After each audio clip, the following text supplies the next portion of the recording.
I'd avoid getting mixed up in this whirlpool of a mess if I were you. Huh? What do you mean? Come with me and you'll see. The deceased is one of Linny's assistants named Cal. Even though he hadn't joined the troupe long, he was hardworking and everyone generally liked him. The assistants are usually in charge of setting up and inspecting the props, as well as assisting with the show and keeping the crowd engaged. As you probably saw when you were in the audience, the water tank suddenly fell and smashed the box with Cowl inside it.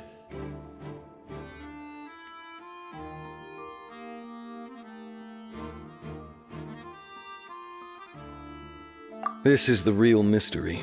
We've already searched the scene and were unable to find any traces of the girl.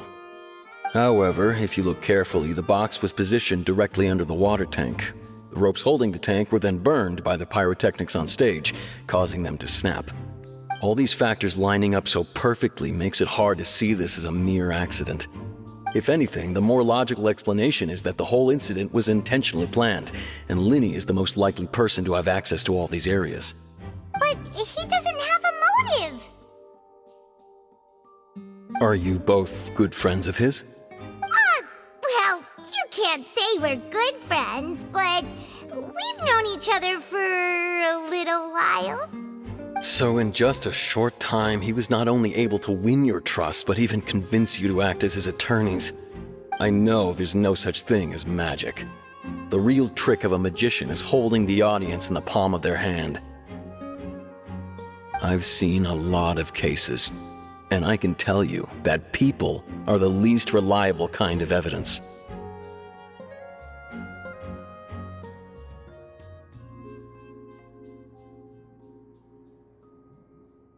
Sorry, I tend to be pretty straightforward. Just know that I'm warning you for your own good.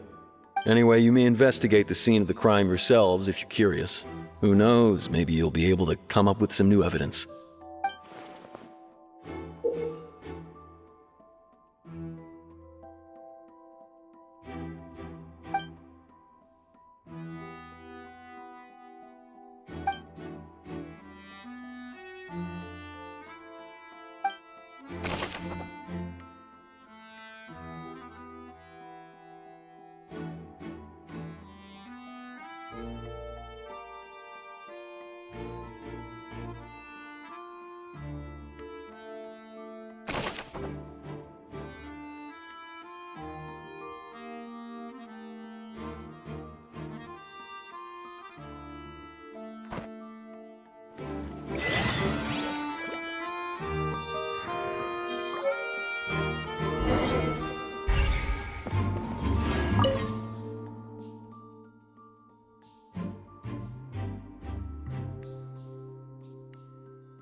So this is the rope that broke and caused the water tank to fall. The rope looks pretty durable. How can it be burned through so quickly by fireworks? Why are you suddenly so serious, Traveler?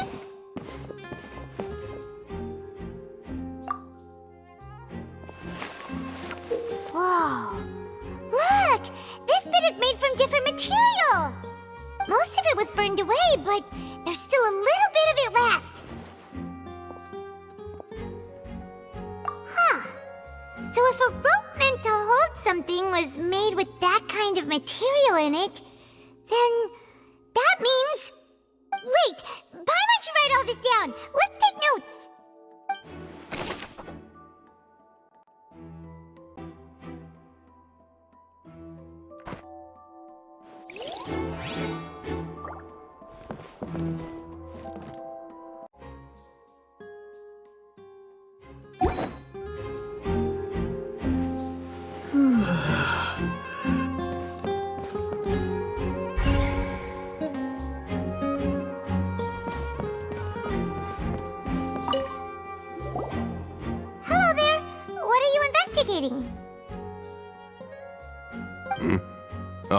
This location has also been cordoned off because the Magic Troop members are currently considered prime suspects. The investigation team is still collecting evidence. The seats were all booked in advance, so we were able to deduce the missing woman's identity by checking the guest list.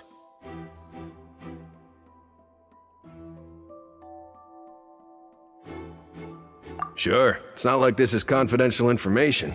We will publish it later anyway when we petition the public to help us find the missing person. Her name is Halsey. She's a painter from Ffontein who's made a bit of a name for herself. Apparently, she wasn't a regular at the Opera House, but she'd been feeling some pressure with her work lately, which made her decide to come see the magic show.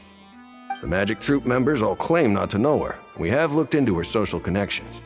It seems that she has no personal grievances or conflicts of interest with the suspects. Simply put, she wasn't related to the Magic Troop at all, which matches the features of the previous serial disappearances.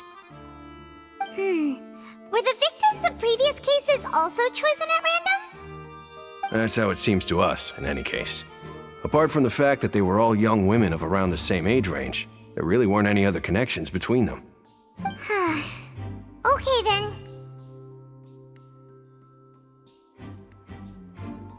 No need to be so formal. If you do happen to see the missing girl, please be sure to contact us. It is of utmost importance that we get to the bottom of these disappearances.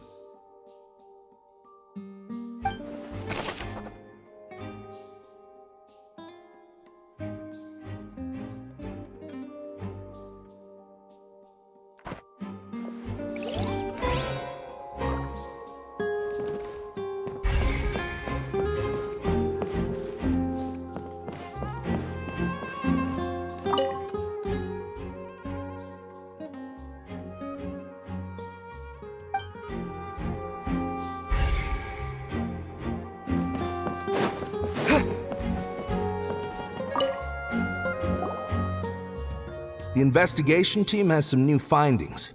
Turns out there's an issue with the random number selector after all. See, I told you. What if the machine picked some big guy's seat? You think the murderer would have still made his move then? Sorry to interrupt, but we're helping Linny and Lynette with their side of the investigation. What were you saying about the number selector? There's something wrong with it? You're trying to help them? That'll be a tall order.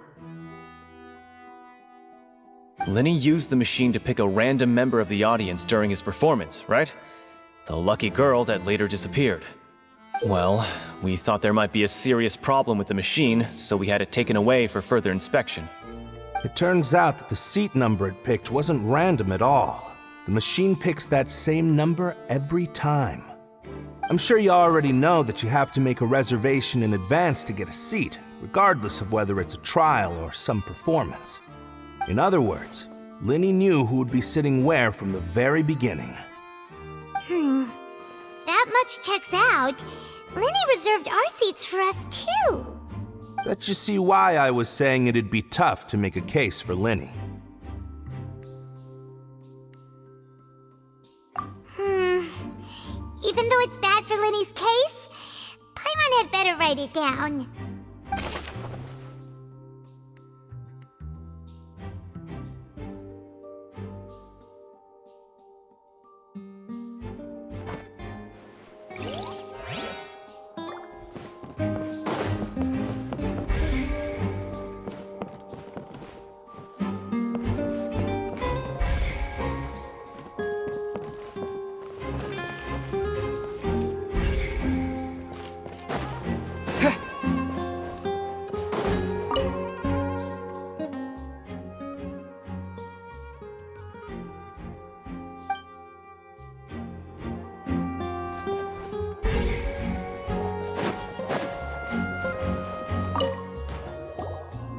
I see that you're investigating the area. Well, it just so happens that I'm interested too. If you find any new and interesting leads, be sure to share them with me, all right? We don't have too many thoughts yet.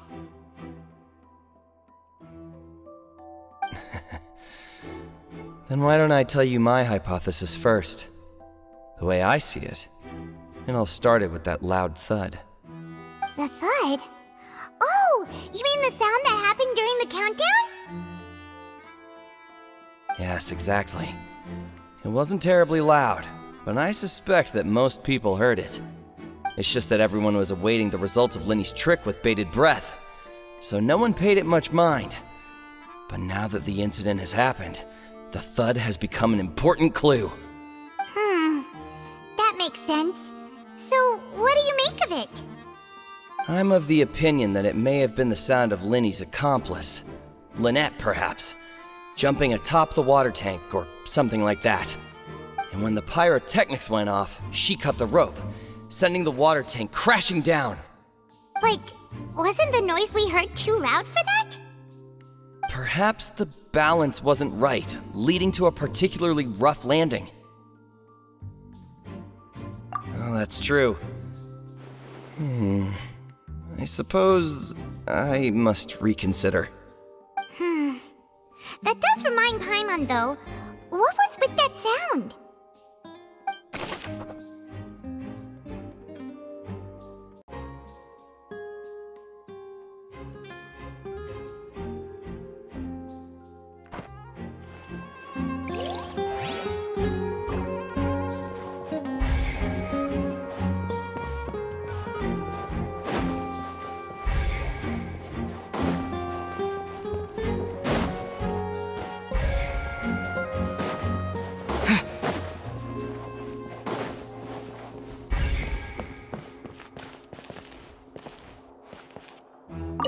Linny's still talking to the guards.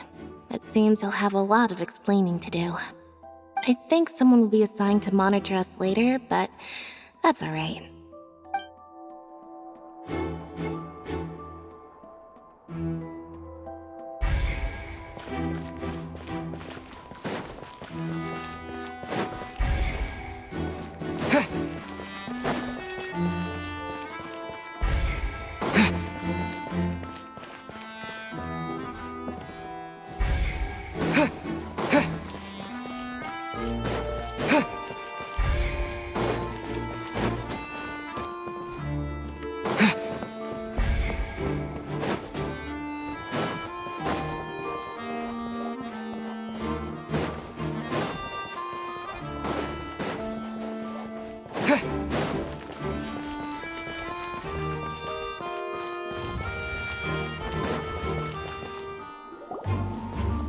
Hey, you! Yes, both of you! Over here! I've been keeping an eye on you for a while now. Huh? You mean us? That's right. If I'm not mistaken, you're also among those who wish to cut down the thorns and pursue the truth. No? And by the looks of it, you're not from Fontain. Well, you're right on the more about that one, but who are you?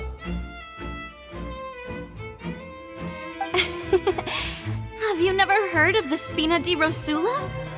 From mediating disputes and providing protection to solving conundrums, you name it, Spina di Rosula does it. And I, Navia, have the honor of being its renowned president. Though those who play by our rules call me boss. I'm Silver, her attendant. Pleased to meet you. And I'm Melus.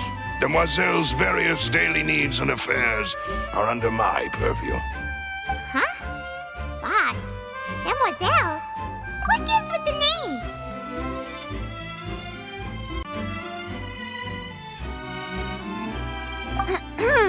Well, I am the second generation president. Melus and the others are still used to my previous title. My apologies, Demoiselle. Should you prefer, boss, I will endeavor to use that instead. No need. You don't have to call me boss. Just Navia is fine. Okay, if you say so. Not that we're members of Spina di Rosula anyway. All merely trifling details. Never mind. Now, back to the situation at hand. That's right. I've always kept an eye on the serial disappearance cases.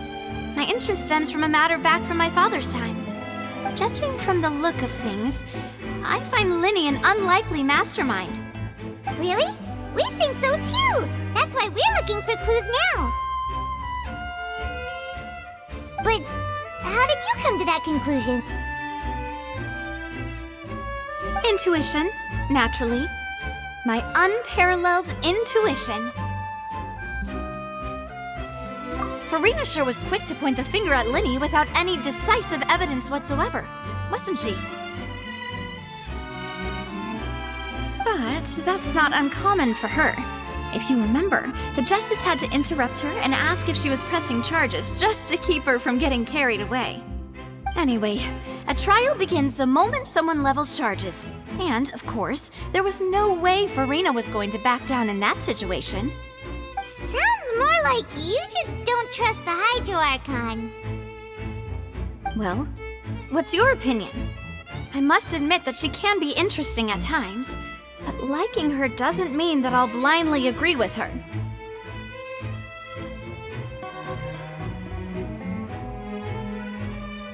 All right, I've answered your question. Now, it's time you answer mine. Wait a minute! Did that answer count? Well, I say it does. But don't worry, you won't hear any pointless questions from me. In your opinion, do you think it's right to treat a trial like it's an opera?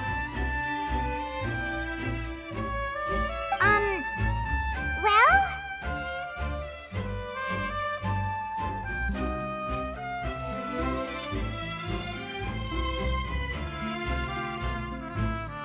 And why would that be?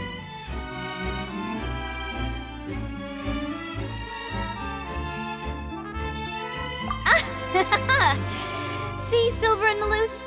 I told you they'd be different. Most astute of you, demoiselle. I too think that the traveler's response was most excellent. No matter how wonderful the script or how fervent the audience's expectations may be, the trials that go on stage here must be based in fact. And if that can be done, boss, then... All right, that's quite enough, Maloose. Anyway, I like your answer. You passed with flying colors. Now, I need to make some preparations, following which our joint investigation shall commence. You two shall be my assistants. Wait! Since when did we become assistants? Oh, well, I can be the assistant, sure. Or your companion, if you like. I'm really not that fussy. That's more like it. Far be it from me to brag, but I believe that Demoiselle's intuition will be instrumental in uncovering the truth. You wish to save a friend from false accusations, and we wish to unravel the disappearances. In this sense, our goals are aligned. You have a point. You're quite the talker, aren't you, mister? And what about you over there? What do you think? You seem like you've got something on your mind. I have nothing to add. Oh, alrighty then. We'll be making some preparations first. Just be sure to let us know if they start revealing Linny's tricks. Thanks!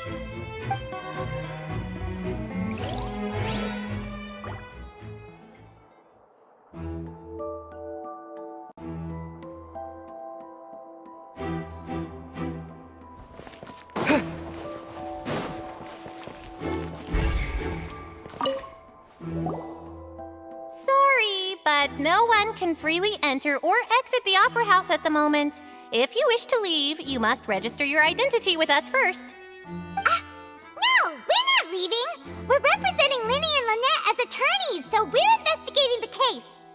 Were you always guarding this entrance? Yes, after the Chief Justice gave the order, everyone coming in or out must undergo a strict inspection. So, the missing girl couldn't have left from here. At least, not from that point on.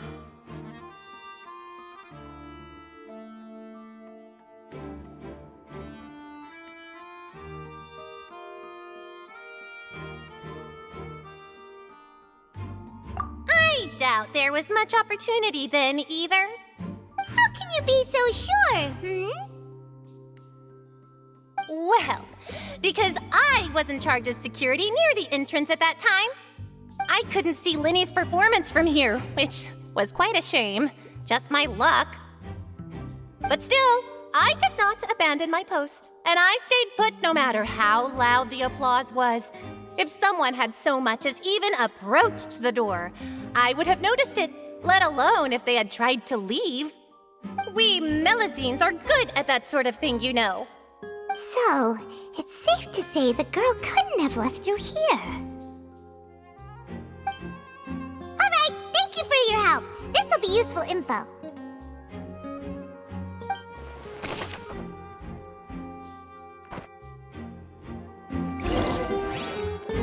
We've checked everything of note here at the performance venue. Paimon wonders how Linny's discussion with the guards is going. Let's go see, shall we? Ooh, things are getting interesting, huh? We're about to see how magic is made.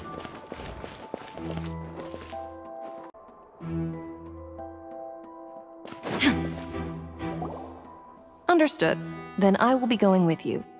Just so you're aware, I will be monitoring your actions and making notes as necessary. Very good. Thanks for being so agreeable. I'd pull a rose out of my hat as a gift for you if I could. You may spare the pleasantries. I'm just doing my job. You've arrived. Who's this? Me? I'm Spina di Rosula's guardian angel. If you've got a problem, I've got the firepower. Sorry, I got a little carried away there. Call me Navia. I'm a partner of theirs, and will be helping investigate this whole situation. And these are my companions. Would you mind if they join as well? Fine by me. Oh, new helpers? I would be most grateful. Well, let's just say we're tagging along. It's not every day you get to see the secrets behind magic performed on such a large scale. I appreciate your kind interest. Come with me. We'll be heading below stage.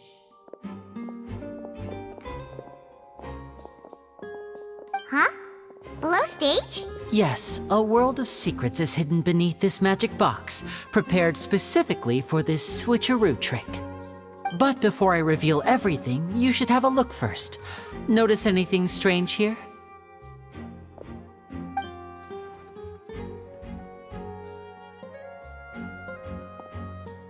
I'm not trying to be dramatic. Remembering the details of a trick will help you understand the methods used to perform it more easily. Huh. Weren't there balloons and other decorations here? Where did all that go? Ah, good eye. That said, you're still far from discovering the answer. The back? You mean the inside of the door? What's different about it? Paimon didn't notice anything. Very good indeed. I thought you might not be able to catch that, given that you were sitting in the first row. The back of this door was patterned. Those patterns are now gone, replaced by a smooth wooden board. So, if you put 2 and 2 together, what do you get? Exactly. All right, let's go. I'll tell you how it works as we head down.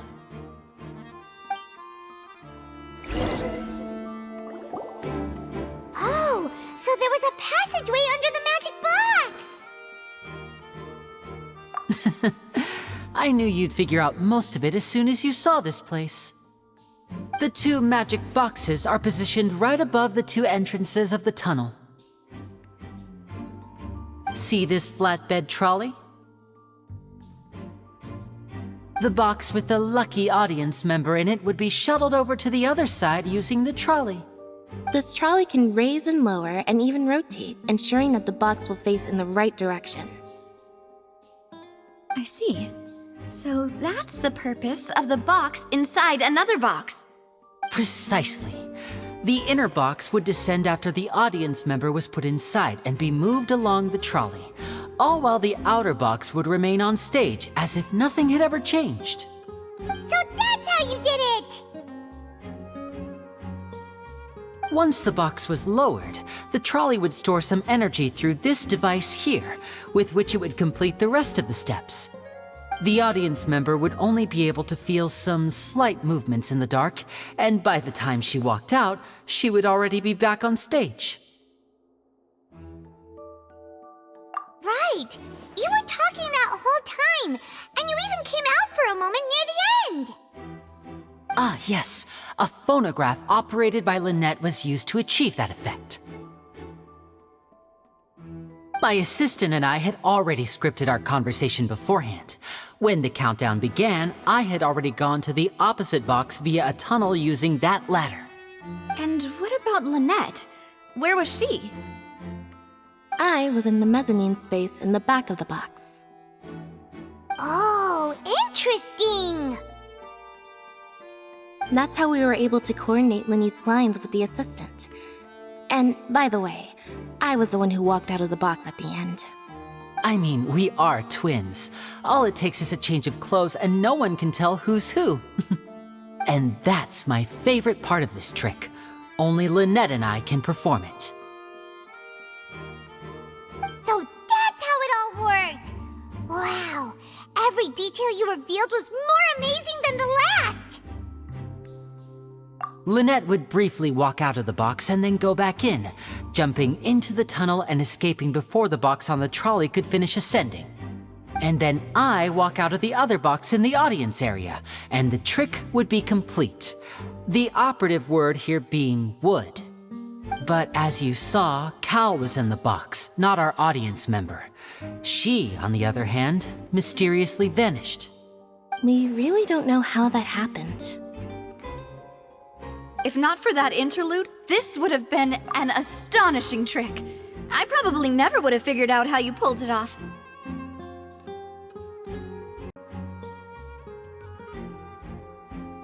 And yet, to think that someone was able to use this magic trick to commit a crime. Could we have a look around? I think we can come up with some more leads. This is the scene of the crime, so Linny and Lynette are not permitted to stay here. I'll escort them back up. Yes, of course. No need to be so strict now. I won't disappear into thin air, you know. Thanks, everyone. We're counting on you.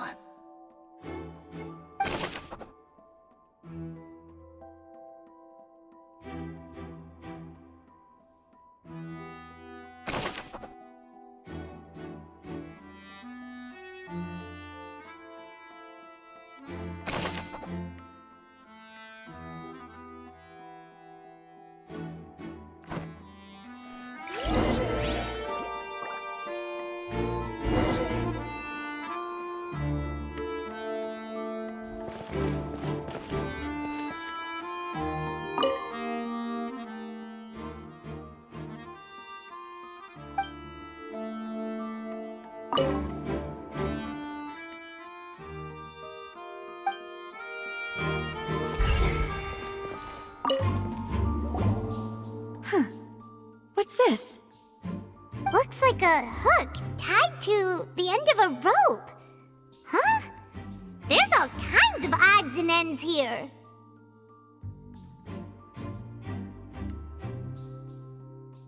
Perhaps it was a prop for a different trick.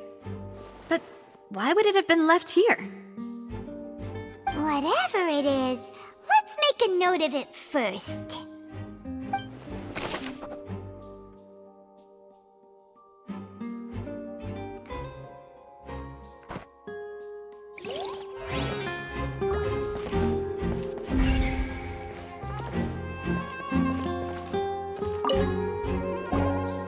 The floor is wet. Please be careful not to slip.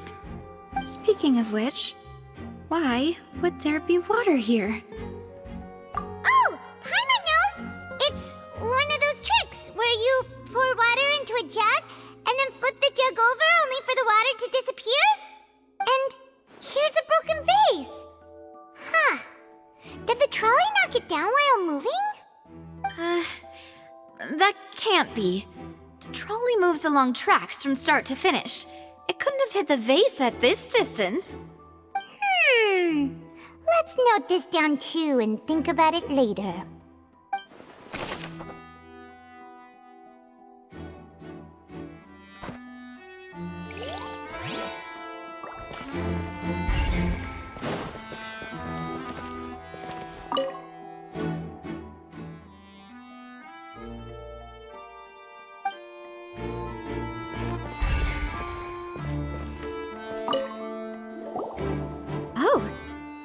clothes that the lady chosen from the audience was wearing, right?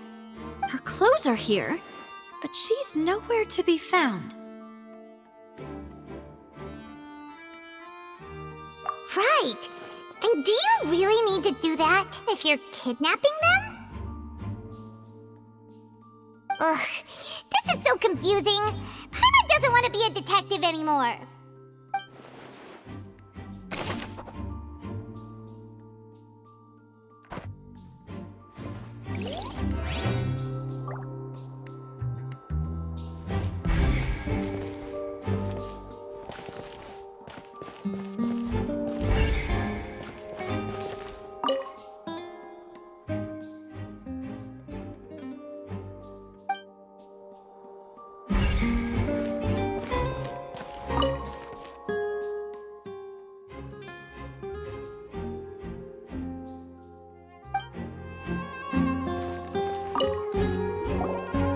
What is this place?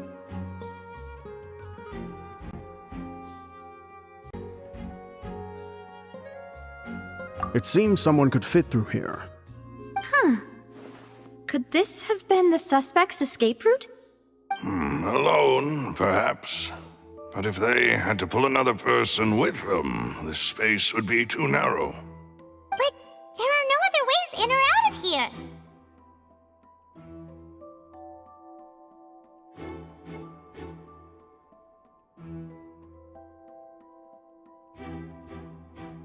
Oh, you're right! Let Paimon write that down.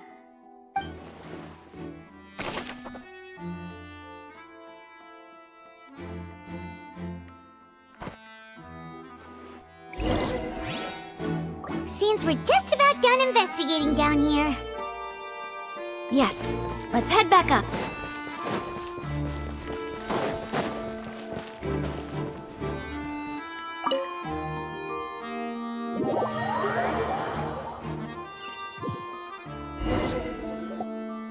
Well, we've ascertained the state of the crime scene. Let's find a place to sort out our findings once Malus returns. It seems to me that there are several things that don't add up here. Apologies for the wait, demoiselle. So, what did the guards say? Did the criminal escape through the vent? They believe the odds of that are very low, since the vent leads to the Opera House's basement. The guards have checked the area carefully. No one left through the basement during the performance or after the incident, and no one was found hiding there. So the tunnels become like a secret chamber then! You know, like the kind you usually see in novels! The plot thickens. Halsey's disappearance and Cowell's death are both quite inexplicable. No wonder Farina was so confident in her accusation. All the current evidence points toward Linny and Lynette. In other words, the charges are very likely to be upheld unless we make some considerable progress. Charges and then trial. So if the charges are upheld, they'll announce a sentence? That's right. This is how a trial goes in the Opera House. During the proceedings, the Chief Justice and the Oratrice will hear statements from both sides.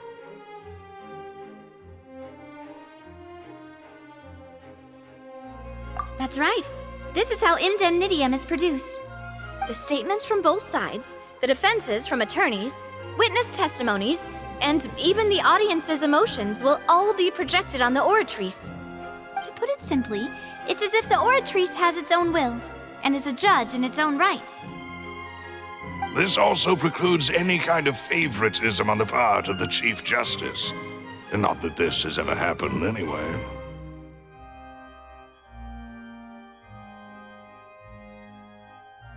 Once both sides have finished speaking, the Chief Justice will make his final decision. This, too, will be used by the Oratrice as a reference. Then, finally, the Oratrice will be consulted by officials. The result it returns is the will of justice itself. Huh? So that machine is the one that actually decides? Paimon thought Neverlet called the shots. In practice, there is very little difference. Both have always come to the same judgment, which is why people have great faith in the Chief Justice. Yes, the guards also asked me to convey that none of us will be allowed to leave this place before the trial. Huh? Why? Because we've chosen to act as the twins' proxies. That makes us persons related to the case. They're concerned that we might be colluding with outside parties, or that we might find outside help to disrupt the case.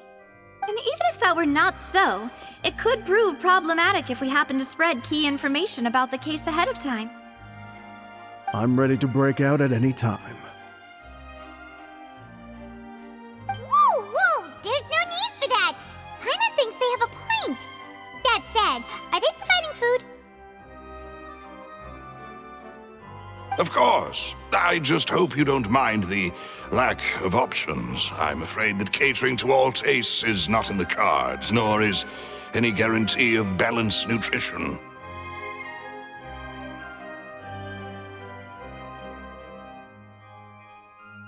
In that case, let's just sort out our findings together here. Pity. I was hoping to take you to try some of Fontaine's famous desserts, too. I mean, what better way to properly think through our findings than over some tea and sweets? Huh. Breaking out suddenly doesn't seem like such a bad idea after all.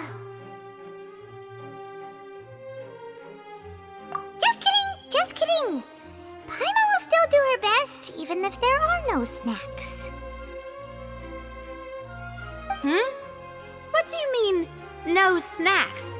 Of course we'll have snacks. If we cannot buy some, then we'll simply make some. Huh? Here? But how? Understood, Demoiselle. Everyone, please come with me.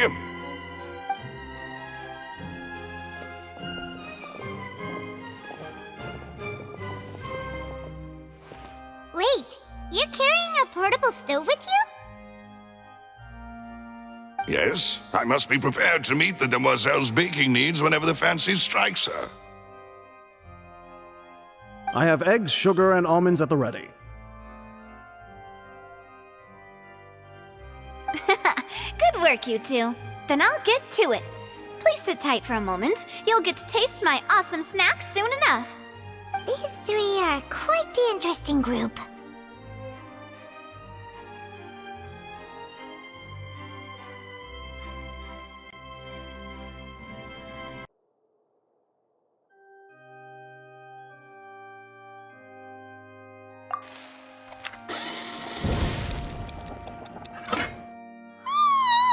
And Paimon thought it smelled good while it was still in the oven! Oh, it's even better now. Paimon can't stop drooling. From the way you had these two guys carrying all that stuff around, Paimon thought you'd have them do more during the baking process. But you ended up doing the entire thing by yourself! Beating the egg whites, grinding almonds, everything! I was applauding. And I was giving encouraging smiles. Paimon was just thinking, aren't you worried about getting your fancy dress dirty beating egg whites and baking like this? Well, I don't think it's carved in stone anywhere that fancy ladies can only read books, sip tea, ride horses, and play the piano. I just really enjoy making snacks. Don't underestimate beating egg whites, by the way. It's a real arm workout. You also need to beat them to just the right consistency, or your macarons will crack. Anyway, give these a try, fresh out of the oven. There's 3 for each of us. Only 3? Well, eating too many sweet treats might send all that sugar to your head. You wouldn't be able to think clearly about the case on a sugar rush, would you? Tea is ready to be served as well. This is Demoiselle's favorite, strong black tea with a floral fragrance that clears the mind and lifts the spirit.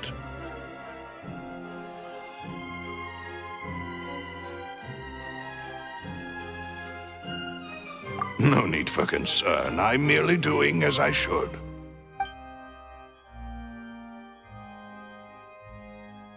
All right then. Down to business. As Paimon mentioned previously, the tunnel seems to be something of a secret chamber. However, we can assume that Linny and Lynette were not alone within it. Some criminal also occupied its sealed confines. The magician twins could have committed the crimes, of course, but they lack any logical motive. Exactly! Why would they do such a thing right when everyone was watching?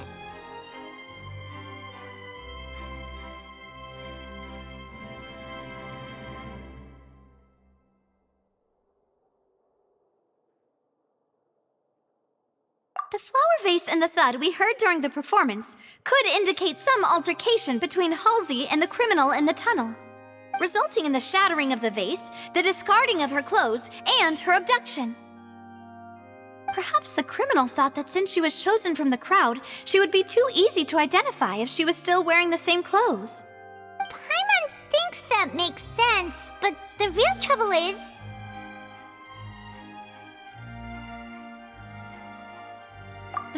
True. None of the clues we found thus far support the existence of this third person.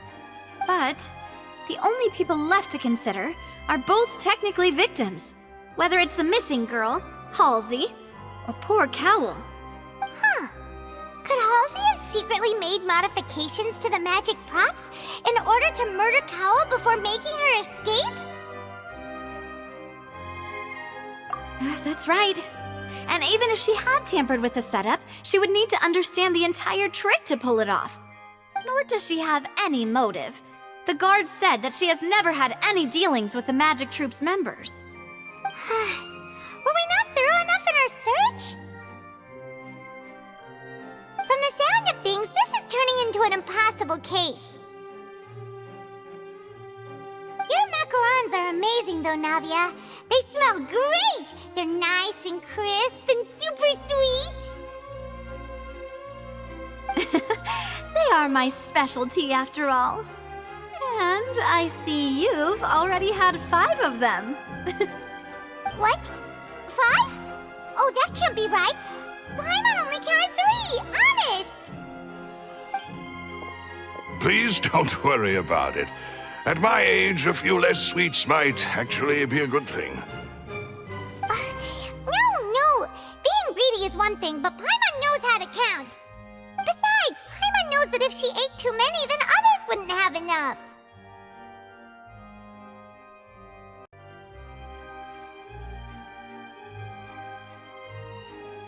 Wait! Even you don't believe Paimon? How could you? If Paimon ate those 2 extra macarons, then may they turn into stone in her stomach! All right, we get it.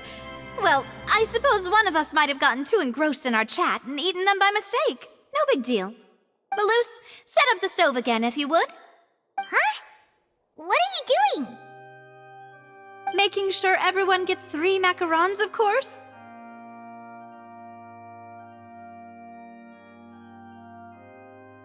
Exactly. We don't want to trouble you. As you wish, demoiselle. And I have the egg, sugar, and almonds. Well, this really is your hobby, huh?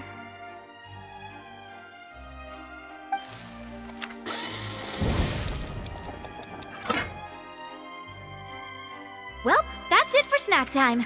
I'm going to have another look around the area. I don't know what we're looking for yet, but we've still got some time.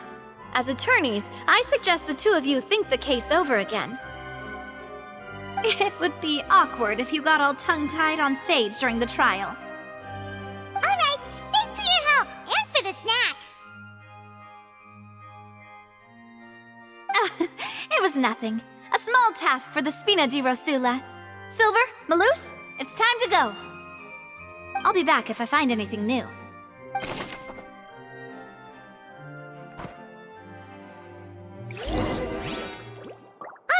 It's time to put our heads together. We've got to get our defense ready for the trial.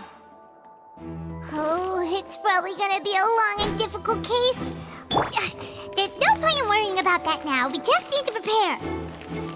Here, take Paimon's notes. They should help you review the situation.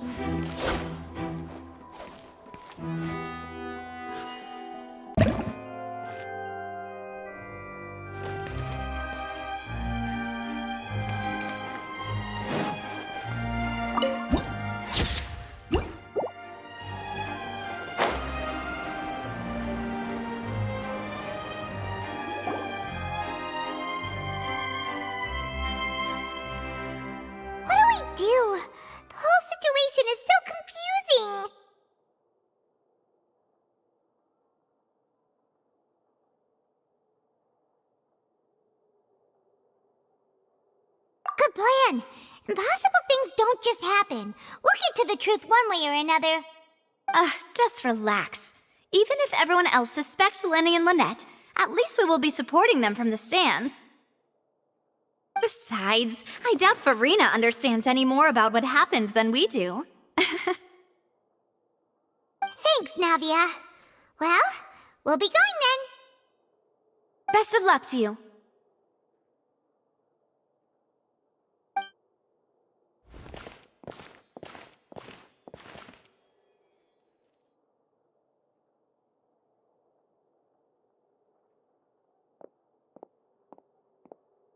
Finally, you're back.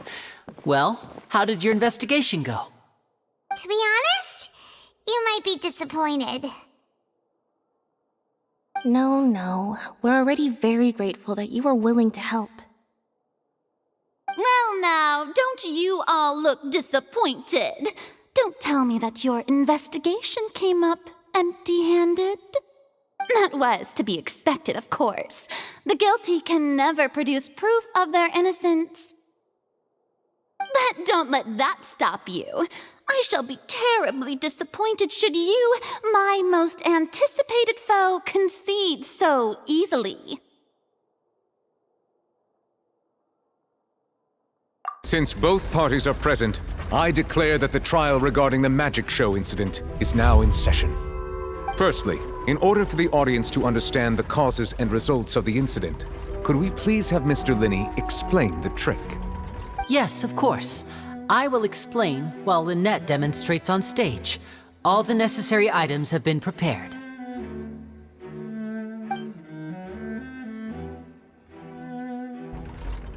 Thank you, Mr. Linney. In that case, I take your statement to be that you ran to and remained hidden within the magic box in the audience stands once the trick began, and thus could not have committed the crime. Is this correct? Yes, that's correct, Your Honor. In that case, I call upon the prosecution. Lady Farina, do you wish to refute his statement in any way? Why, of course I do. Allow me to take the first shot and break this case wide open. Mr. Linney is clearly lying. There is no way you could have been in the box the whole time if you were to abduct Halsey and murder Cowell. In fact, I'd say you were hardly in that tunnel at all. That is simply your hypothesis based on the presumption that I'm guilty. Oh, is that so? And if I may ask, what did you hear while you were inside your box? The roaring countdown of the crowd, of course. That's how I kept track of the time and built anticipation for the finale. And you didn't hear anything else at all? Nothing that might leave an impression of any kind? No, nothing. I see. But when the count reached 30 seconds or so, there was a thud. One so loud that I believe practically everyone heard it. Huh? Hey, hang on. Something's not right here.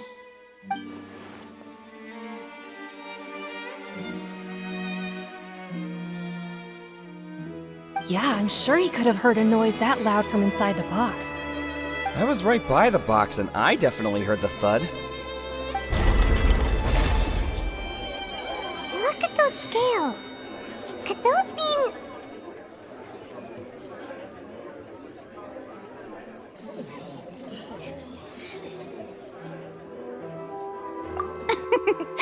Well then, ladies and gentlemen, allow me to use the words of the magician himself. You never know what can happen in the blink of an eye. Indeed, it seems his alibi can also collapse in the blink of an eye. Of course, I have armed myself to do far more than smash your alibi. Confidence cannot go unfounded, and my foundations are rock solid. Tell me, aren't you and Lynette actually from the House of the Hearth?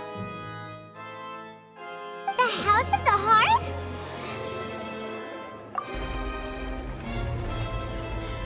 No wonder they did something like this.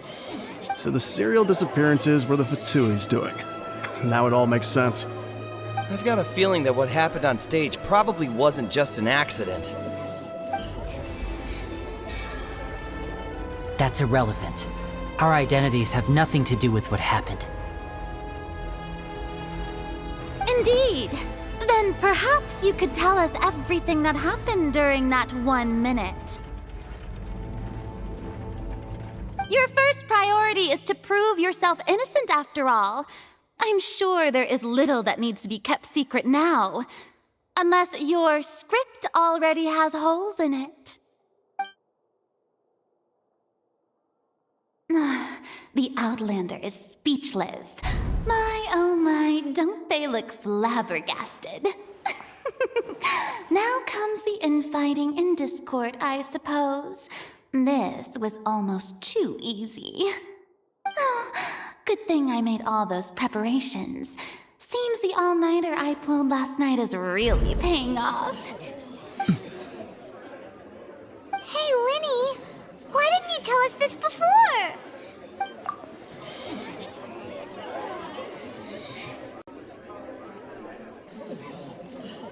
Order! Order! Mr. Linney, allow me to re-establish the facts. Lady Farina has raised 2 points. First, when the thud was heard in the Opera House, you were neither in the box nor the tunnel. Second, you and Ms. Lynette are both members of the House of the Hearth. Are these claims true?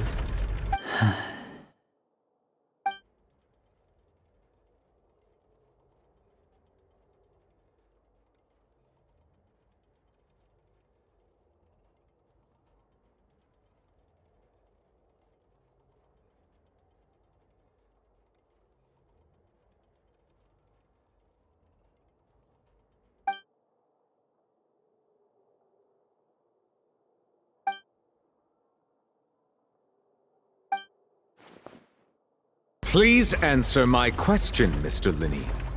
I'm sorry. Yes, they're true, Your Honor.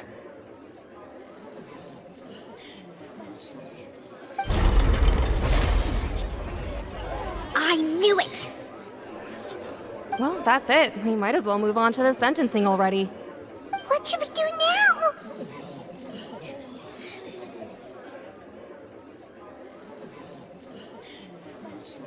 Granted.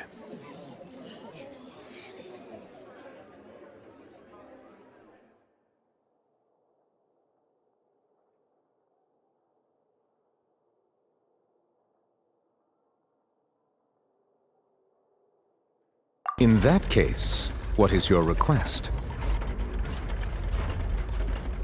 Is that really necessary? They're already as good as guilty. The defendant deceived their own attorneys. What is there left to discuss? Order! Order, I say! Your request is reasonable, and we shall adjourn. This trial will reconvene in 1 hour. So you would stick to Mr. Linney's defense even after knowing what you do now? You certainly have more professionalism than I thought.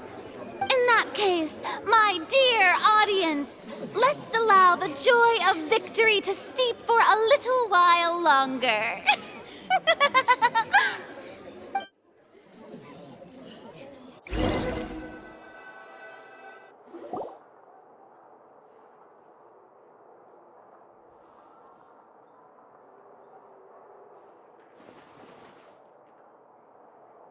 Well, this is awkward.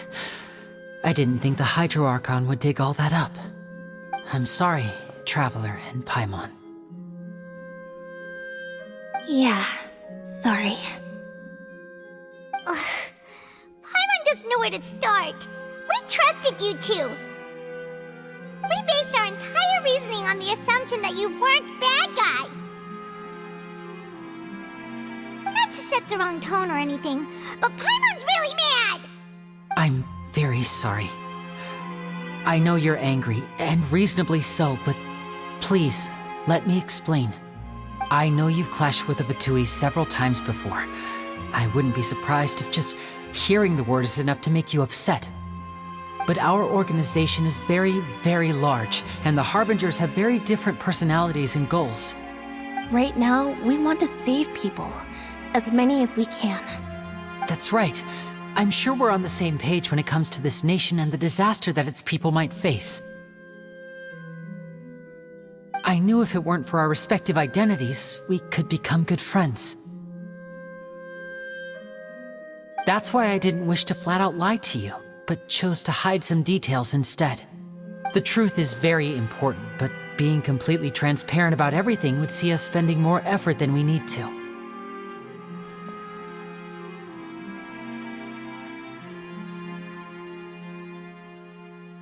Right.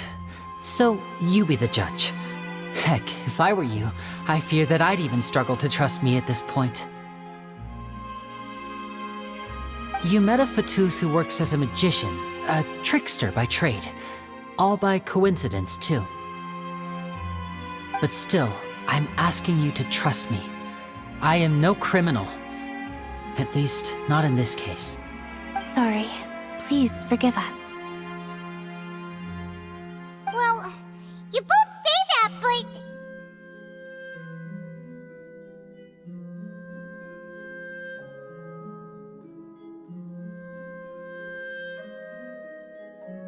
Right.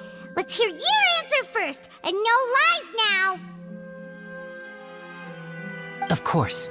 I'll answer any question you ask. We've been trying to find out how the Oratrice operates. We want to know why it has a consciousness. Why can it deliver sentences accurately? During our investigations, we learned that the machine's core is beneath it. From that moment on, Lynette and I have been designing this box swap trick with the objective of getting close to the core. Is that why you needed a whole minute? That's right.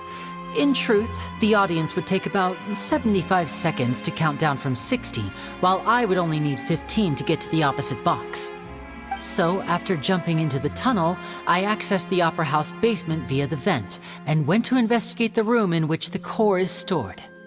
That air vent was created during the construction of the tunnel specifically to execute this step. Well, nothing. As soon as I reached that room and was about to investigate, I heard someone's voice. Which should have been impossible, of course. I was quite certain that I was the only one in the room. That voice seemed to recognize me and tried to speak to me. I chose to err on the side of caution and retreated the way I came. On the way back, I saw the broken vase and the clothes on the ground, but the countdown was almost finished, so there wasn't time to give it any thought. After that, the homicide occurred just as you saw. Well, that explains why you didn't hear the thud. Because of that prophecy I told you about, of course.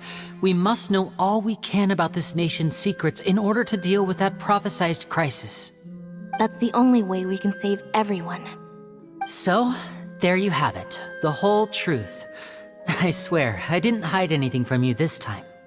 It was never my wish to proceed under this cloud of mistrust either.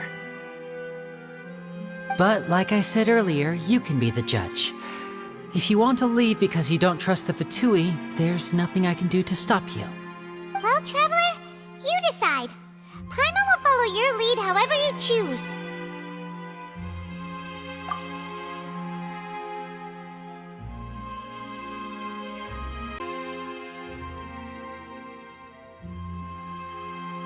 Okay, thank you. Thanks for giving us a chance. The current problem is that the scales are tipped pretty badly against you two. If we want to refute the Hydro Archon's accusations, we're gonna need a seriously watertight defense.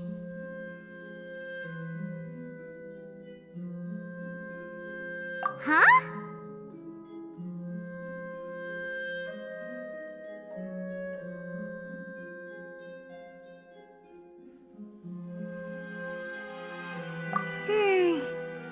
Oh, Paimon thinks she gets what you mean.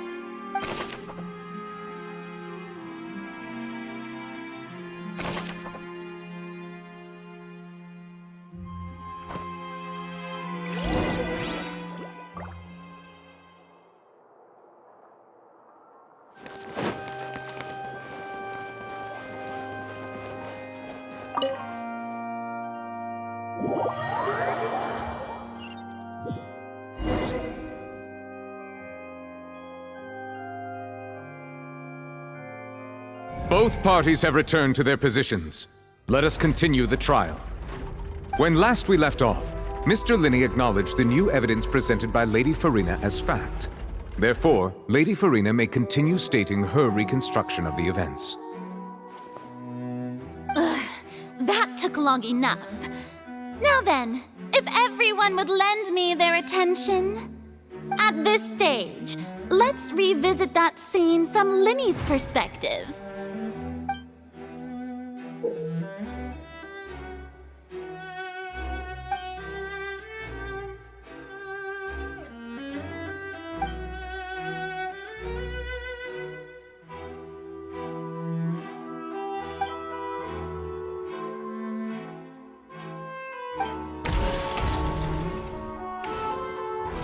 As the countdown began, he entered the tunnel. When the flatbed trolley passed, he opened the box and got into an altercation with Halsey, which caused the loud thud. He did not realize that this sound could be heard by everyone in the opera house, which is why he claimed earlier that he could not hear the sound. Finally, he used the vase to knock her out, before making her change clothes to prevent others from recognizing her. At this time, Cowell arrived in the tunnel, having heard that strange noise, and caught Linney red-handed. So Linney proceeded to knock him out too before stuffing him into that box. Afterward, Linney passed the unconscious Halsey to his accomplice through the magic box in the audience stands, before operating the devices such that Cowell's death would be ruled an accident. And there you have it. That's the truth behind what happened. Does the defendant's side have any objections to Lady Farina's description of the events? The key to refuting Lady Farina is the order of events, what Linney experienced and what he saw.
According to Linney, he left via the vent after entering the tunnel.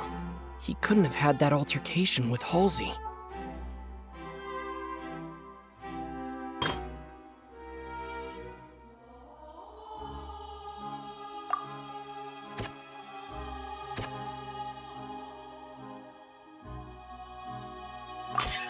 Linney went to the room that contains the Oratrice's core. This is the actual truth.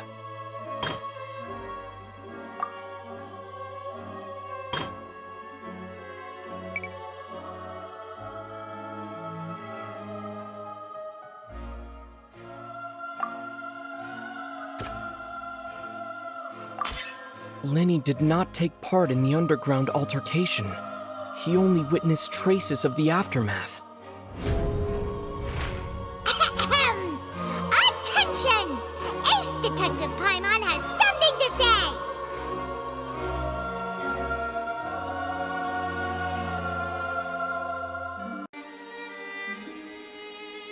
When the countdown started, Linney did indeed go into the tunnel. But he immediately used a vent to access the Opera House basement, which is where the underground core of the Oratrice is stored. Once he reached that area, he heard a voice in what should have been an empty room. Since he felt something was amiss, he returned immediately. The crime scene had already developed by the time he reached the tunnel again, and in order to complete the magic trick, he did not remain there for any length of time. Finally, he reached the surface, and that was when the accident happened from his point of view. Therefore, he's innocent!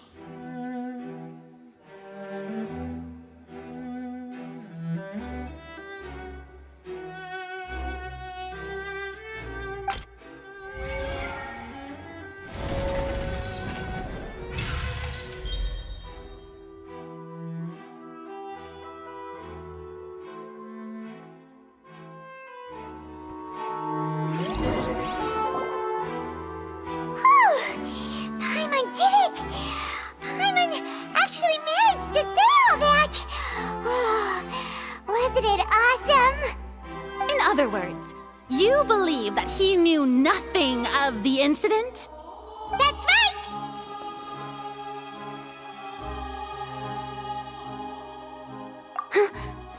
My reasoning?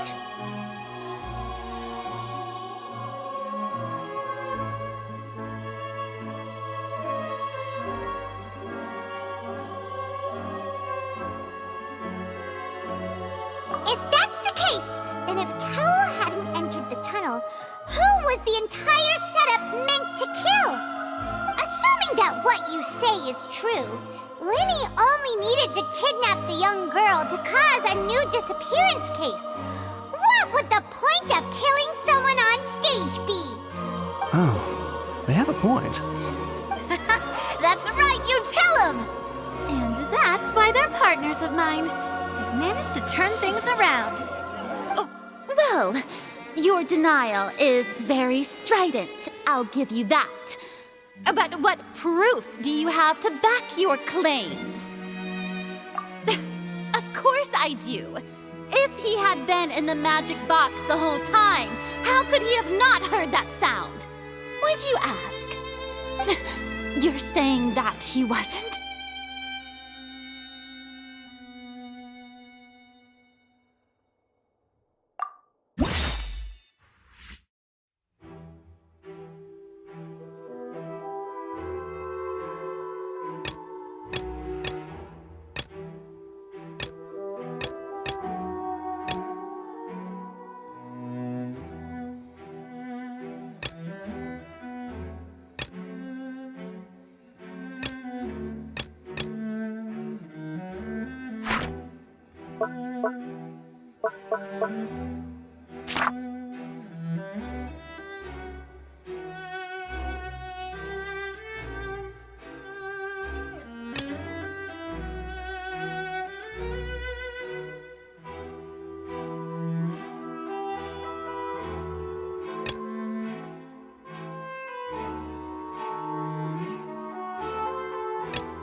That's why he didn't hear anything strange during the performance.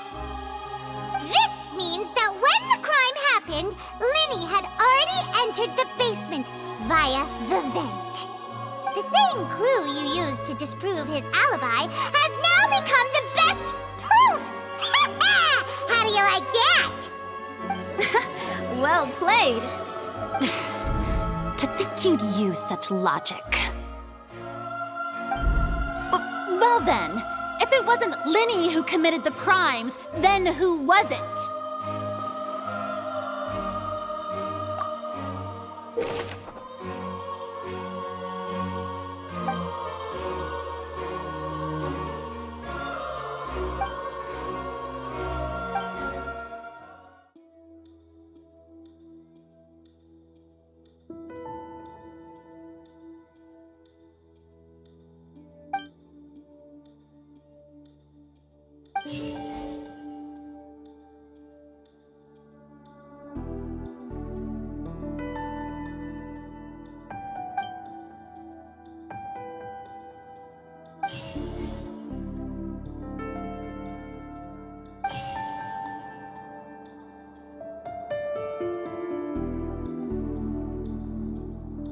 Could there have been a third person involved? Is that really a possibility? Halsey is the missing person and an ordinary audience member. Or did she have her own scheme all along? The deceased's name is Cowell, Linny's assistant. He would have been able to tamper with the equipment. Halsey is the missing person and an ordinary...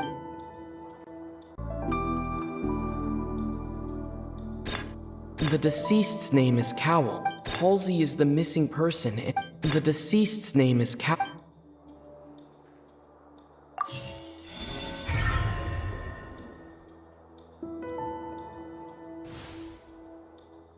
Huh? That can't be right. Are you serious? The killer was, in fact, Cowell, the deceased! Oh, is that so? How interesting! Let's hear your reasoning then. What I must do next is recreate the truth. What Cowell did, and how he went from would-be perpetrator to victim. No one entered or left the Opera House through its entrances, so where would the criminal have wanted? The deceased's name is Cowell, Linny's... Halsey's clothing was in the tunnel, so there must have...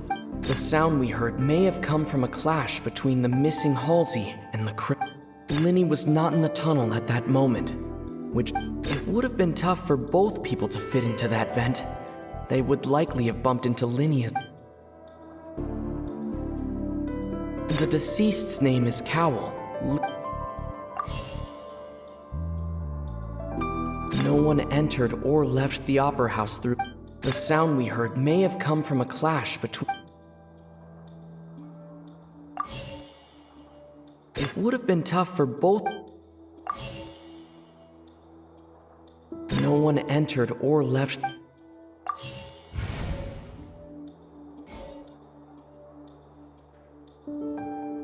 It would have been tough for both people to fit into that... Linny was not in the tunnel at that moment, which gave our criminal ample time.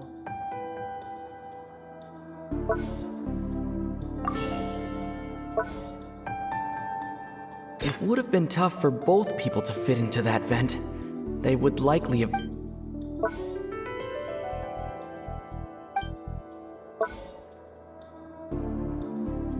No one entered or left the Opera House.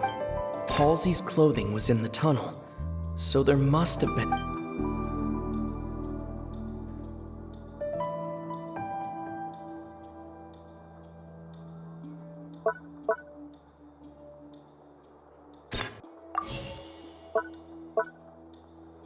The deceased's name is Cowell.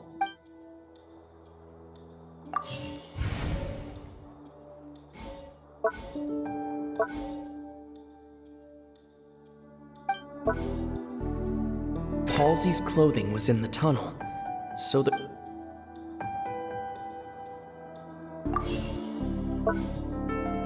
Linny was not in the tunnel. No one entered or left the Opera... It would have been tough for both people to...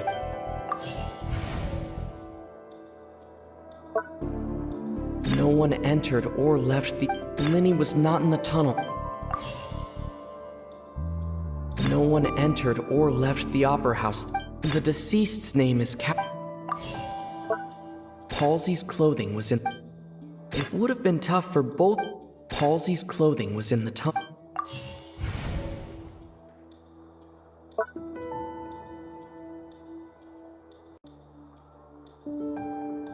It would have been tough for both people to fit into that vent. They would likely have bumped into Linny as...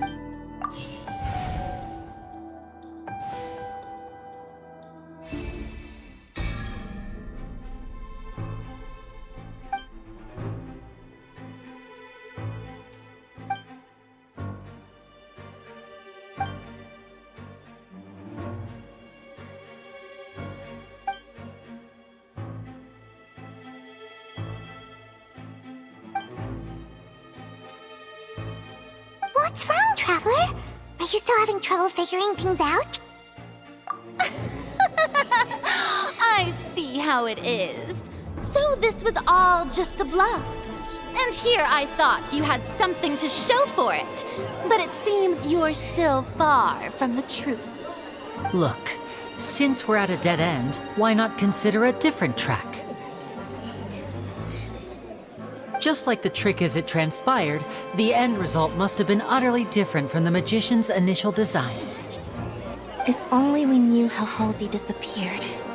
Well, that would be nice, but the tunnel only has 3 exits, and none of them seem very likely. And it's not like this is a magic trick where you can just make a real live person disappear. You know, like you did from that water tank, Lynette. Excuse my interruption, dear opponents, but do you not see that the crowd is growing impatient? There is no greater sin in this opera house than an awkward delay in the performance.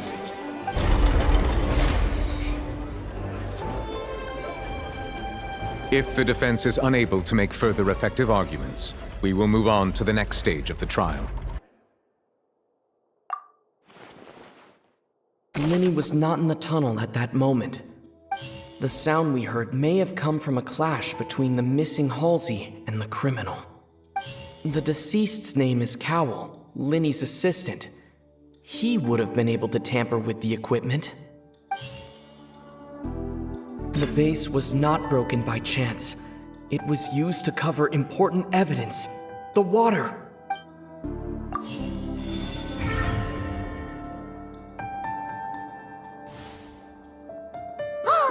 Paimon gets it! It all comes together if Halsey disappeared instead of being kidnapped.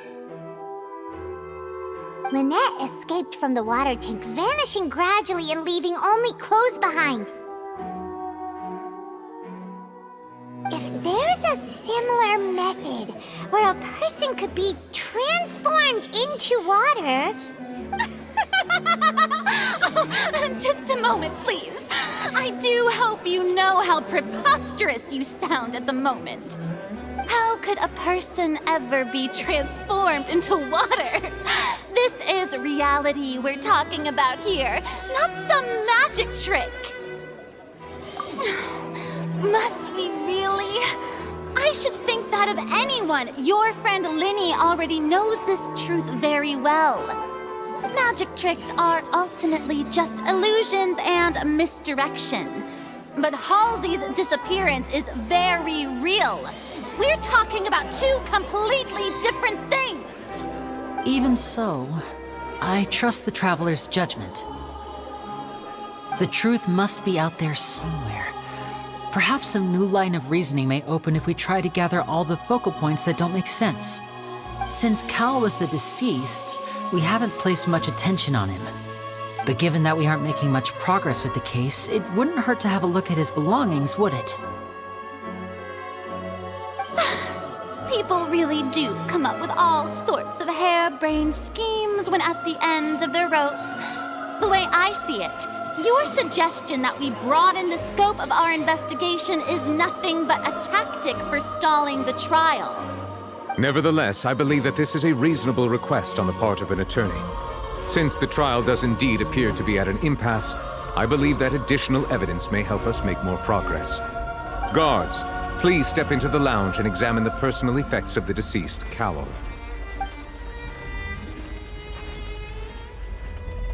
We are still examining the items, but we have already made critical progress that we feel must be shared with everyone post-haste. We discovered several test tubes of fluid within Cowell's baggage, each labeled separately. The notebook in his backpack claims that these fluids are water from the primordial sea. The primordial sea? The note's contents also indicate that Cowell belonged to an organization that sells illegal drugs and that he had an accomplice. The notebook has many entries concerning safe usage of these fluids, in which the keyword dissolve appears many times. One of these tubes was labeled Opera Epiclese, along with yesterday's date. It is empty. The notes also state that these dissolution properties work exclusively on people from Fontain. It's likely that Halsey was chosen as some sort of test subject. As such, we believe that the defense's hypothesis is, in fact, supported by sufficient evidence. You've got to be kidding! People dissolving into water? Could something so ridiculous actually be true? Wait a moment. This reminds me of a certain prophecy, but it's just a coincidence, isn't it? Huh. If people can become water, does that mean that the water tank's real use was as a means to hide water stains? And if Cowl was targeting that girl... Wait just a minute. Could that mean... You two, with me, quick! Demoiselle, wait! What about your partners? Let's go. Just trust me. Order! Order! It is undeniable that further examination of the deceased's personal effects has yielded some surprising results, but we cannot yet verify the veracity of these clues.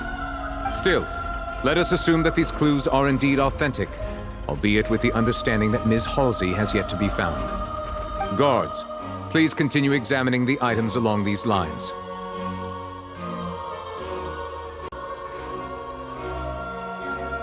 Mr. Linney, it appears your hypothesis is supported by the evidence, so please continue speaking. Of course. Thank you, Your Honor. If we uphold this hypothesis, I believe that many of this case's seemingly unrelated clues can be connected together. Right! Like the metal hook! That one didn't make sense at all. Let's think about this. Cowell's methods must have something to do with that water from the primordial sea.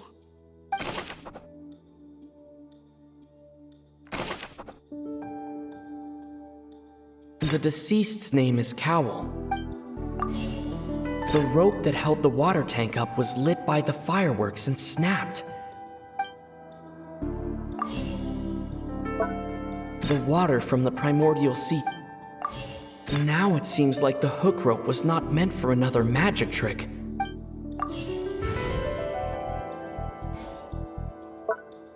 Lynette was in the magic box on stage the entire time. I remember there was something... Lynette was in the magic box on... Now it seems like the...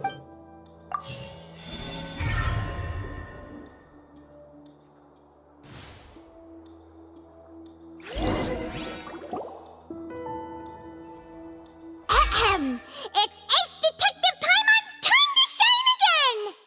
In the original plan, Cowell would tamper with the water tank rope and the number selector securing his target. When the magic box containing Halsey was lowered, the metal hook would retract gradually and pierce the balloon at the top of the box. When the balloon attached to the box popped, the water from the primordial seed inside it would pour down and dissolve Halsey. Afterward, Cowell would enter the tunnel and break the flower vase to conceal the water inside the tunnel, with the remaining evidence being covered up by the water tank on stage. But he encountered something unexpected in the tunnel and wound up being fatally hit by the same water tank he meant to use to cover his tracks. Huh. That does make sense. That actually links together a lot of the more confusing pieces of evidence.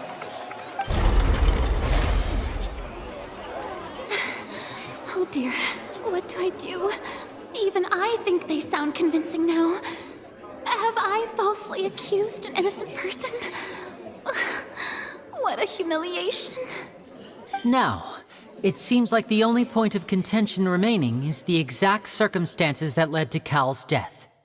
His notes mentioned he had an accomplice who could be related to the situation.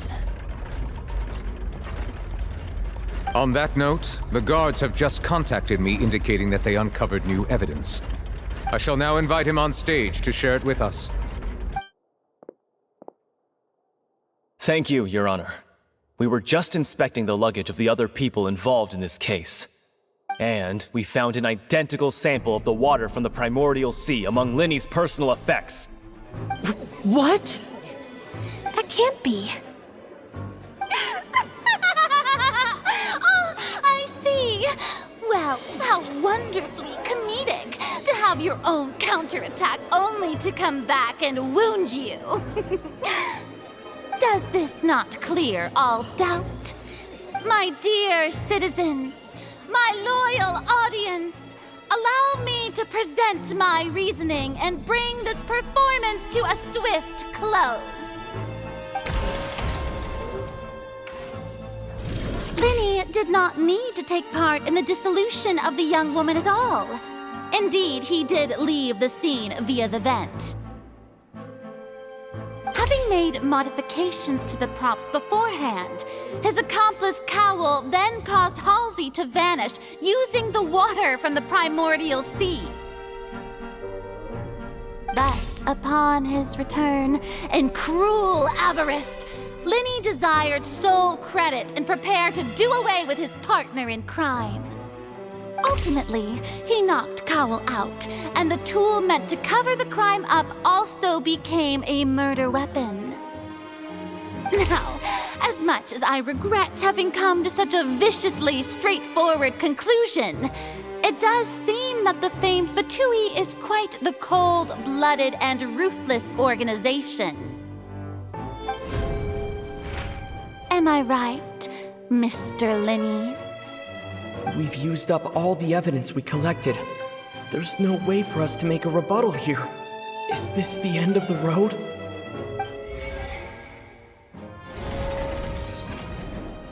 Oh no!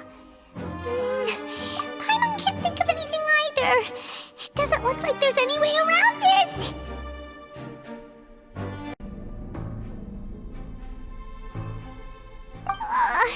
Seems using the water as new evidence was too good a move. Oh, why did this have to happen now? I think we've all seen enough now, and we have ample witnesses to my flawless reasoning. I believe this is indeed the finale. Now then, my good, noble Chief Justice, should we not, in your view, move... Excuse me, everyone, but I must interject! Miss, I must ask you not to shout, and to respect the ongoing legal proceedings.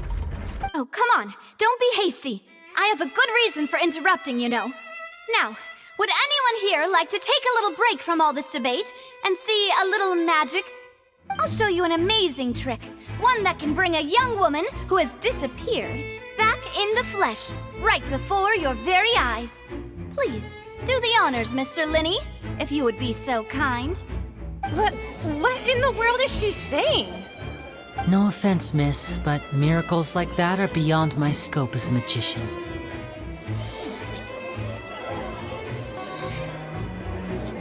Come on now, don't be silly. Magic is all about misdirection, isn't it? It often conceals the truth while presenting a fascinating illusion. But once everyone believes the illusion, can't magic reveal the truth to them once again? And wouldn't such a trick be the most marvelous finale to today's performance? Come on, Linny and Lynette, give it another go. Don't worry, Spina di Rosula has made the necessary arrangements on your behalf. But as the magic makers and stars of the show, I think I should leave the final performance to you. I understand.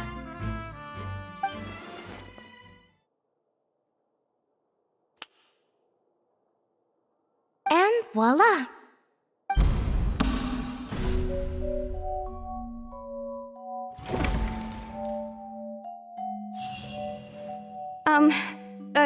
Sorry for the interruption. Wait, isn't that Halsey? So the whole thing about people dissolving wasn't true after all? To be clear, I'm only here because this person told me that if I testified, the merit of doing so would lessen my sentence. I was hiding outside this room listening to the proceedings because I was afraid that I would be the one put on trial. I was just feeling happy that no one had noticed me, and then before I knew it, she caught me. That'll teach you to underestimate us three. Where should I begin? I'm sorry. I'm the one who killed Cowl. I admit it. What? Why? Firstly, my name isn't Halsey. It's Lillian, and I'm originally from Mondstadt.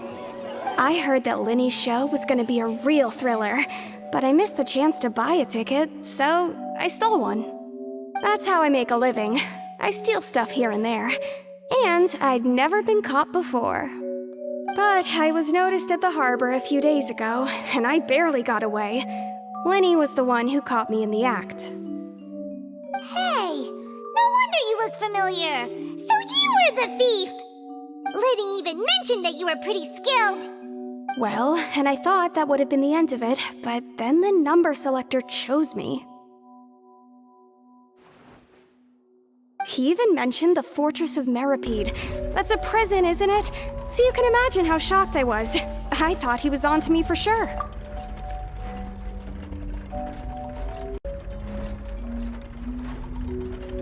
So I played along with the show while looking for an opening to flee, but then I got water poured on me for no reason, and then someone jumped into the tunnel to nab me.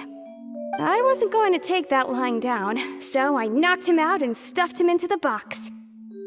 There was nowhere to run from there, though, so I had to change my clothes and hide in a box containing performance costumes. I slipped out after the first guard arrived at the scene and continued hiding inside the opera house. Can a person even hide in there? But I swear I didn't know that the water tank would fall down. Really, I swear it. Had I known that, I wouldn't have put him in the magic box. I may be a thief, but I'm no killer. Well, that makes everything pretty clear now, doesn't it?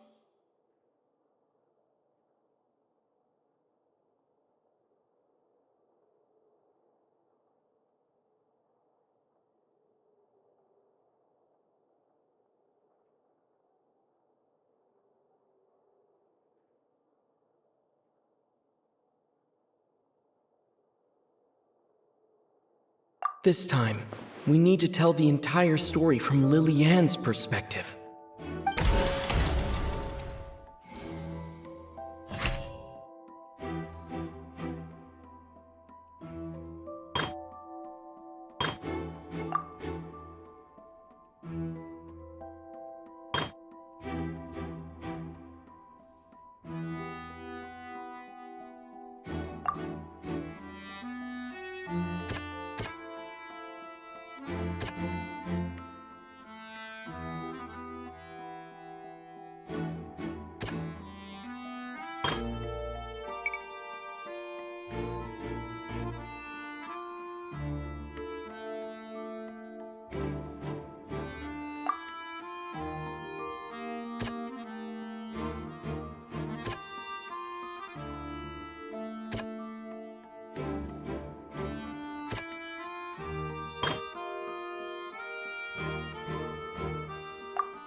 The strange sound wasn't from a fight.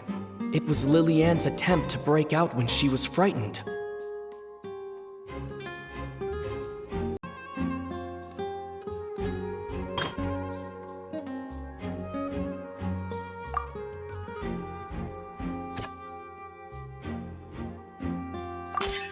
The flower vase was not broken to cover anything up, but was smashed during the struggle between Lily-Ann and Cowl.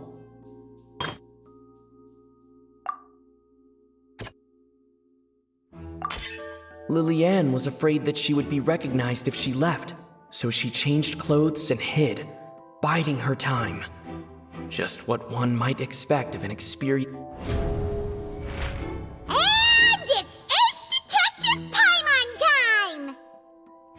been selected out of the blue, Lillian panicked. Her panic only intensified after she entered the tunnel and had water poured on her head. So she kicked the door open, producing the thud we all heard. Hearing the commotion, Cowell leapt into the tunnel, only to discover that Lillian had not dissolved. He did not know that Lillian was not from Fontaine, but was a thief who made her way in by stealing a ticket. Mistakenly believing that the water from the primordial sea needed time to take effect, he tried to force Lillian back into the box. The two broke the flower vase during the struggle, but Lillian came out on top, knocking Cowell out and putting him in the box. With no way of escaping, she changed her clothes and hid in the costume trunk until the performance ended.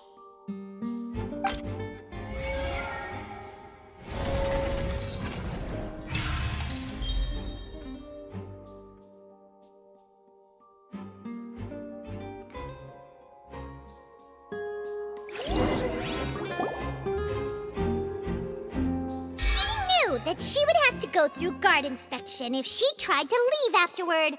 So, she has been trapped in the Opera House these last 2 days.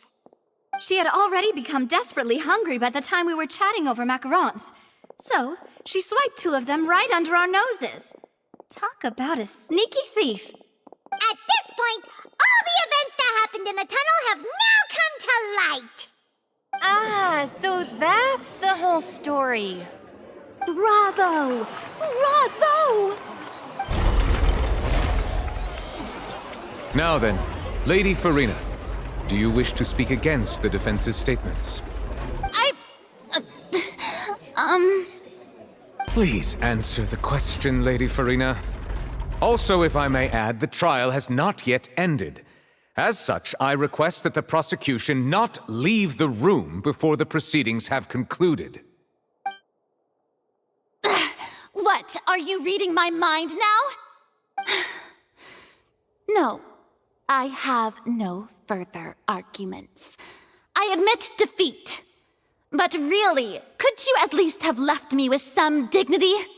Wow, look at that! She's like a deflated balloon now. If there are no objections, then as the Chief Justice of Fontaine, I shall once again repeat the full sequence of events. The actual perpetrator of the serial disappearances, Cowell, selected his next victim from the audience reservation list. With some modifications to the selector, he could ensure that the pre-selected young woman would be chosen. To cover up any evidence while committing the deed, Cowell thought of allowing the water tank to fall, which would conceal the water left behind after the young woman was dissolved. He also tampered with the rope suspending the water tank, using the fireworks at the end of the performance to cause the tank to drop and hide the watermarks. He poured the water from the primordial sea into a balloon during the preparation of the magic box and stuck it to the box's lid. Finally, he passed the prepared hook on a rope through the gap in the magic box's door when bringing the young woman to said box. When the magic trick officially began, the box containing the woman was lowered into the tunnel, tightening the hook rope and bursting the balloon containing the water. If all had gone to plan, the young woman would be dissolved at this time. However, Lillian was not from Fontaine and thus fled the box with a loud noise. Realizing that there was trouble, Cowell entered the tunnel and met Lillian. Thinking that the waters had not yet taken effect, he decided to proceed. However, his opponent was more capable than he thought, and he was overcome, knocked unconscious, and placed into the magic box, and thus became his own final victim. Lillian, according to her own statements, then changed clothes and hid until the performance ended, before hiding in other parts of the opera house. As for Linny, he was in the underground structures within the opera house, and was thus ignorant of these happenings. From this reconstruction of events, we can conclude that Linny, the accused, is in fact innocent.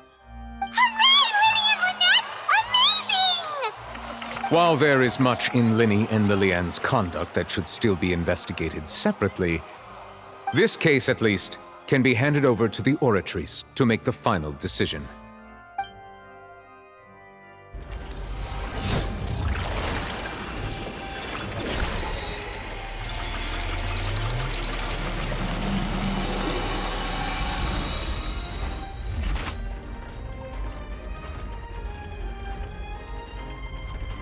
As such, Linny and Lynette are officially declared not guilty.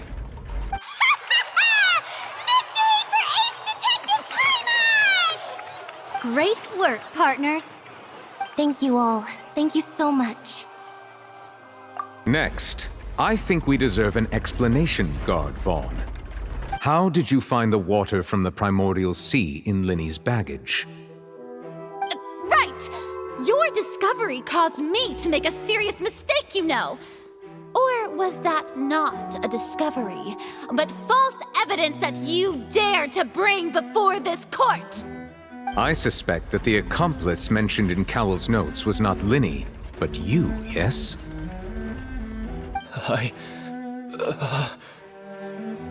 I'm sure you know what you must do to lessen your sentence. Speak quickly! Unless you want to earn yourself a one-way ticket to Coupon Town.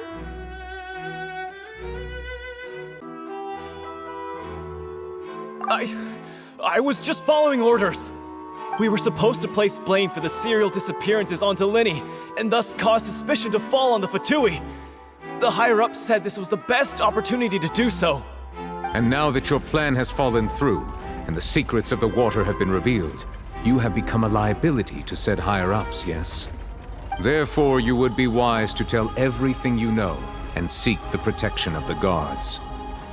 Yes, I'll tell you everything I know. Our boss discovered that the water can cause people to dissolve. It can also be made into a potion, which when extremely diluted, can cause people to experience unforgettable exhilaration. We've been in this business for a while now, and have made decent mora off it. The disappearances were also the boss's idea. I mean, this is the boss we're talking about.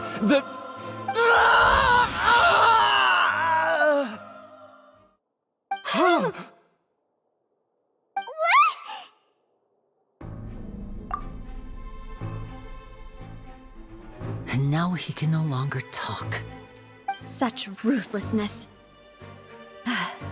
I shouldn't have expected any less of them. An outrageous act. All present, please submit to inspection immediately.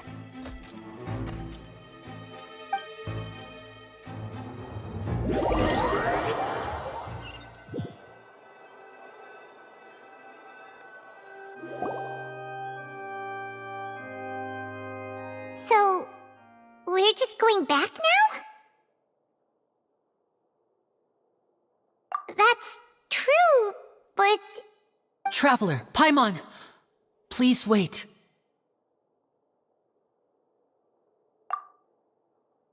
Linny... I know you may not want to speak to me right now.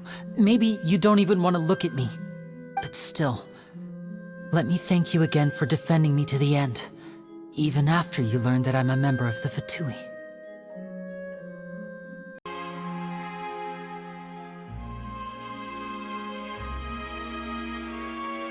I guess. But regardless, I'd like the opportunity to set things straight. I didn't approach you with any ulterior motives or ill intent. I've spoken to you as myself, just plain Linny this entire time. As for why I'm a Fatus, it's because the goals of the House of the Hearth align with those of an orphan like me. That's all. That was how Father, who you might know as the Knave, approached recruiting us back then too. The Knave? The one who controls the House of the Hearth? She's your father? That's right. And since we're here, I was wondering, would you mind hearing a story? It's about my past. Back when our parents first died, Lynette and I were left wandering the streets. To survive, I took to surreptitiously observing an older street performer who did magic.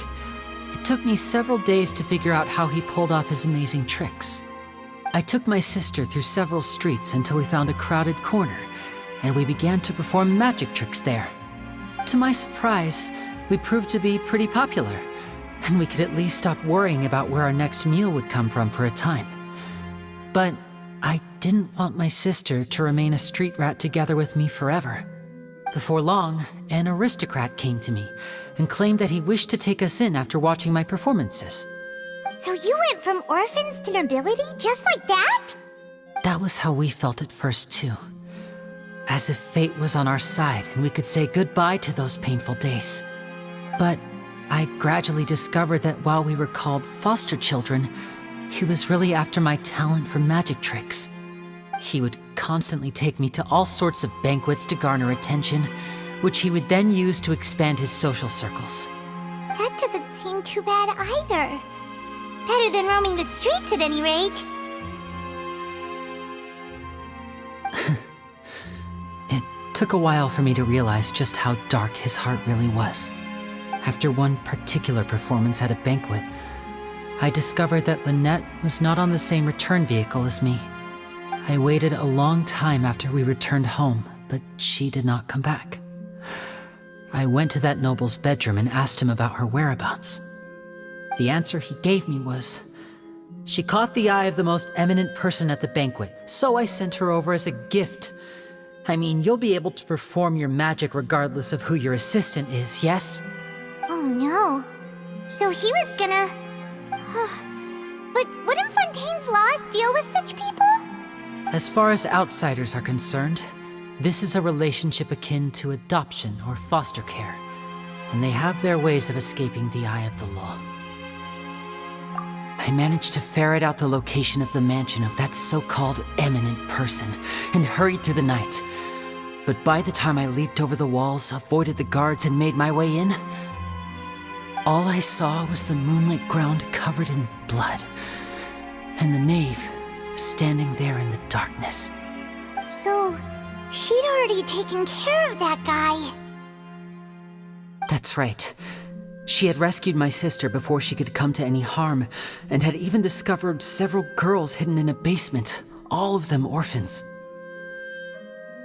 Father, the knave, might have seen something in me, and so she made me an offer.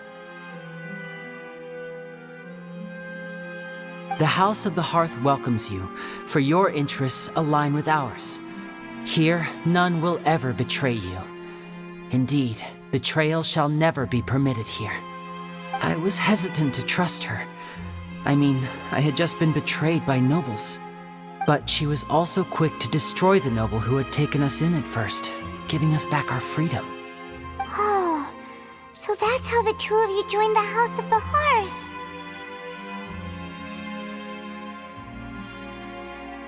She has her own plans. She has gained permission from the Tsaritsa to first use the Gnosis' power once she obtains it. She plans to use it to find a way to break the prophecy and save Fontaine.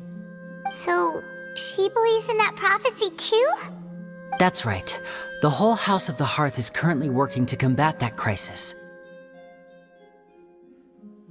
Today's case has also proven that people from Fontaine can indeed dissolve into some sort of water, thus further supporting the prophecy.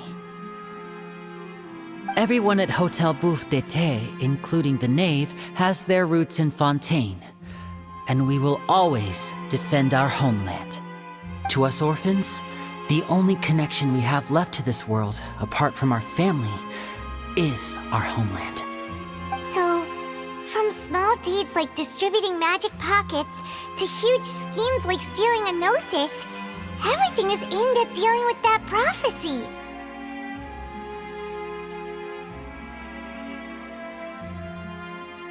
It's all right. I understand. The only thing I can do is relate all this to you. I just hope you can understand that even as a member of the House, I have never stopped making my own decisions, and that I believe what I'm doing is right. If you should need anything at all in the future, feel free to find me. I will do my best to help you, as plain Linny.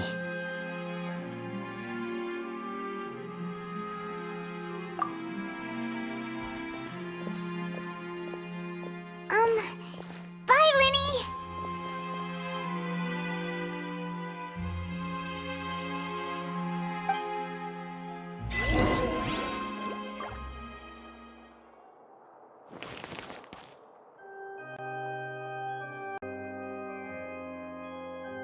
Tea parties are a must for the well-mannered. If you'd like to learn the proper etiquette, I'd be happy to teach you.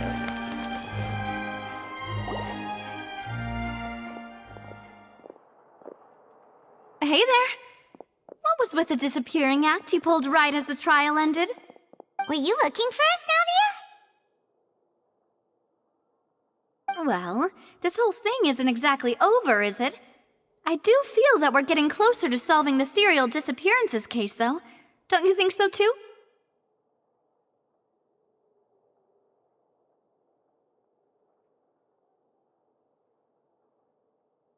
Huh? What's wrong, my dear partner?